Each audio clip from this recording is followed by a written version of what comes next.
السلام علیکم ورحمۃ اللہ وبرکاتہ۔ اعوذ باللہ من الشیطان الرجیم، بسم اللہ الرحمن الرحیم۔ میں حکیم مصطفیٰ ہیلتھ ٹائم نیو کے ساتھ آپ کے سامنے حاضر ہوں۔ آج جو پروگرام ہے وہ بھی بہت ہی عام ہے، جو میرے بھائی، نوجوان ساتھی، بزرگوں کو میں نہیں کہہ سکتا، لیکن جو مجھ سے چھوٹے ہیں، جو ہم عمر ہیں، جو بچوں کی طرح ہیں، یا جو چھوٹے بھائی ہیں یا ہم عمر ہیں، ان کے لیے کہہ سکتا ہوں کہ جو بچپن میں غلط کاری کرتے ہیں، جو جلک کے مریض ہیں، ان کے لیے یہ نسخہ بہت ہی عام ہے۔ جو اس ٹائم بچپن میں غلط کاریاں کرتے ہیں اور اس میں انسان کی قوت جو ہے وہ کمزور پڑ جاتی ہے، طرح طرح کے نقص پیدا ہو جاتے ہیں، ان کے لیے یہ بہت ہی اچھا نسخہ ہے۔ وہ انشاءاللہ استعمال کریں گے، ان کے تمام نقائص انشاءاللہ دور ہو جائیں گے، اور یہ سمجھ لیں کہ ایک ایسا نسخہ ہے جس سے نامرد بھی مرد بن جاتا ہے۔ اور اس میں کیا کرنا ہے کہ آپ نے دو ہی چیزیں، آسان سی چیزیں ہیں، وہ آپ نے لینی ہے۔ تل سیاہ لینے ہیں آپ نے 25 گرام، اور اس کے ساتھ آپ نے گوکھرو لینا ہے یہ 20 گرام۔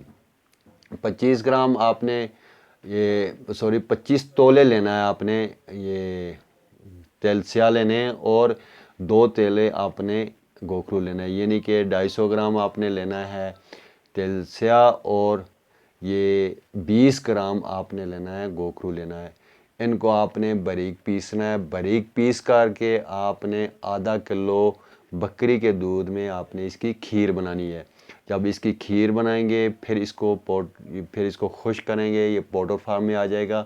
پھر اس کو باریک پیس لیں، یہ آدھی چمچ آپ نے صبح و شام لینی ہے۔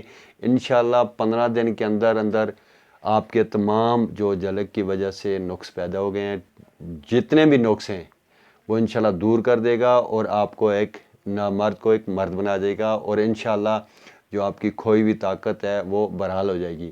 یہ اتنا کمال کا نسخہ ہے کہ میں انشاءاللہ آپ بنائیں گے، استعمال کریں گے، اور اس کے بعد آپ کو اس کی افادیت کا پتہ چلے گا۔